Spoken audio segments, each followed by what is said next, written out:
So who here has heard about Singularity University? Ah, yes. Well, you should be proud, especially the Portuguese in the room. We have actually a speaker coming up, Portuguese, born and raised, and she just finished her Singularity University program. So introduce to you, Inês de Silva.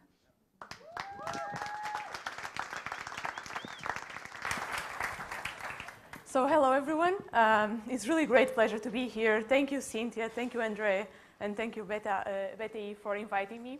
And I'm here to talk about technology, which is something that I usually don't talk about. So most of the times, I actually talk about Startup Pirates, Startup Tour, that's the things that I have been doing for the past few years. I have been working with startups, not only in Portugal, but around the world. Startups that are just starting, startups that are already much more mature. And it's been a very interesting ride that this summer took me to the NASA Research Park in California, where I spent 10 weeks studying technology and the impact that technology can have in the world and how we can solve the great grand challenges of the world with technology. I actually studied there with our next speaker, Leticia. We were there with 78 other participants from 35 different countries around the world. And we learned a lot about exponential technology. And I was so interested in some of the things that we learned there that I decided to come here today and talk about the 5 things, 5 technology and trends that I'm most excited with. So the first one, actually, is extreme personalization. So if I ask you right now to go to Google and to search for Portugal, some of you will find that Portugal is actually the best country in the world to visit this year. So I think it's quite interesting. But other of you will actually find that Portugal, over the past few years, have a lot of economic crises. We had a lot of demonstrations. We had a lot of problems, social problems and economic problems. So what Google is doing is defining and adequating your search for the things that you usually are looking for, the things that you actually want from your search engine. And as Google is doing it, Amazon is also doing it. So if I ask you to go to Amazon right now, everyone will have a different page because Amazon will actually be trying to sell you products that they think that you like, gadgets that they think that you want to buy. So every one of us will actually have a different page when we go to Amazon. So this is something that has been happening for the past few years. It's not something new, but I think right now is going to take to a different level. When we have apps, so all of us, or a lot of us, we actually have smartphones. And in those smartphones, we have a number of apps. And these apps will actually be targeted at your gender, your age, your consumer profile, what you usually like to search, or what you usually like to have. So we are seeing that everything is becoming much more personalized. Everything is becoming much more suitable for us, for our needs, for actually what we want. And of course, you can now think that there is no way of us finding things that are outside our own bubble anymore. But while there is, of course, this advantage to this new trend, this extreme personalization, there are also advantages for the fact that it takes much less time for us to find the things that we really like, the things that we want to buy, the things that we want, the flights that we want to catch, the place that we want to go. So this is a very interesting trend that has influence in everything that we are doing, not only in technology, but in terms of customer service and other things. And probably will notice, and if you pay attention, you will see that it's already having a huge impact in the search and the things that we are doing. The second one actually is wearable technology. Do you know what wearable technologies is? So this afternoon we have a talk about wearable technology. I won't talk too much about it, but for example, I use this thing that's called Jawbone app, and what it does, it tells me how well I sleep last night. So I slept 7 hours. I woke up 2 times during the night. I had I think it was 2.5 hours of deep sleep and the rest of light sleep. So I know those things. I also know that yesterday I walked, I think, 10 kilometers. I was checking the city with Leticia, so we walked a little bit.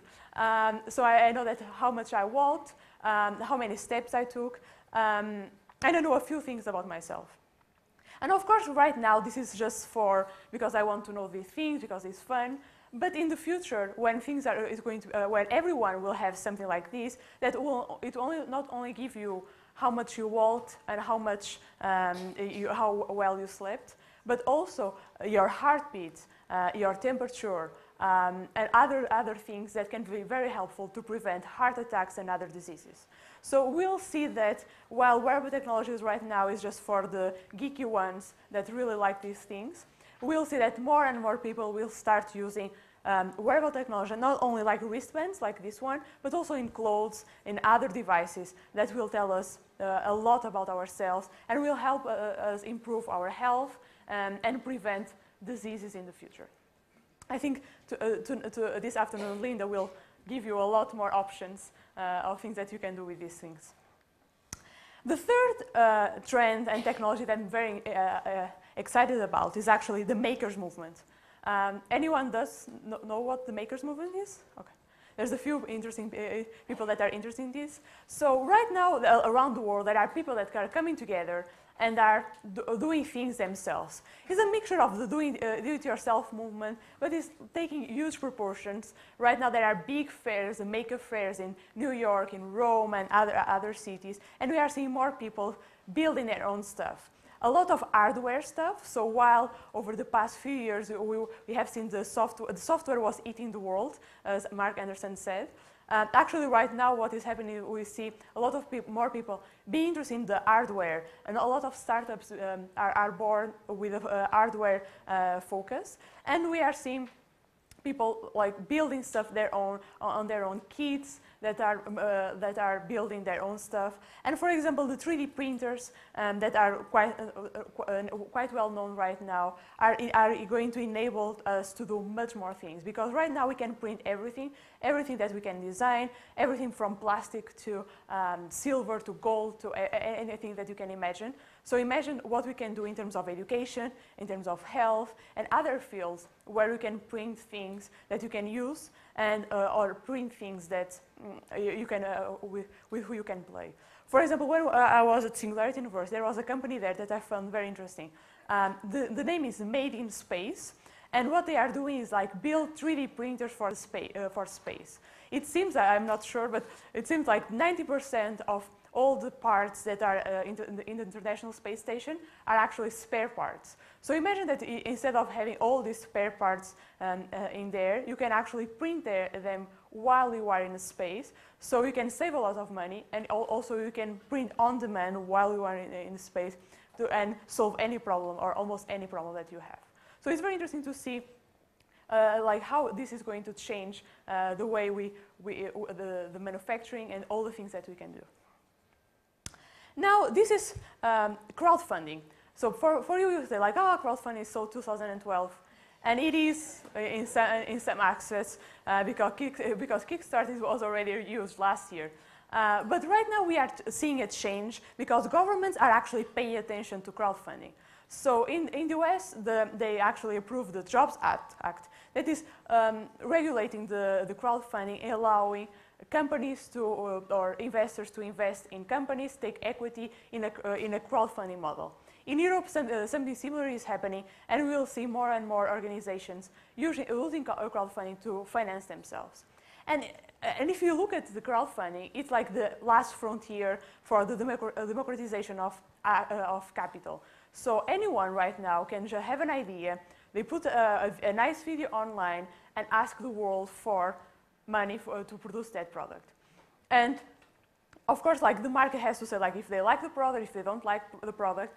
But it's like it never was so easy to actually find the money to finance the product and see how well the people, like the general public, is actually reacting to that product. So I think while crowdfunding is, of course, is big, is already big, I think it's going to become even bigger. And in countries like Portugal, where it's still quite new, we'll see more and more projects, and we'll see more and more projects coming from a completely different area, using crowdfunding to finance themselves. And finally, I have my fifth trend is evidence-based entrepreneurship. So Steve Blank I'm not sure if you know him, but he's like a guru of entrepreneurship. He developed the concept of the methodology of customer development, and he talks a lot about evidence-based entrepreneurship. While 10 years ago, people would spend like a year in their garage or in their basement working on a product without asking anyone how good the product was, or if actually someone would like to have the product. These days, there are methodology, there are processes that help people go ask. The first thing that they do when they have an idea is start asking others if the idea actually can be interesting for the target market, if there is a market, and if there is a market, if the market is actually able to pay for what is happening. So while most of us, we think that it's like common sense, so we have a product, we have to ask the market if they are interested in paying for the product. Over the past few years, there are a lot of companies that actually made lots and lots of mistakes asking people.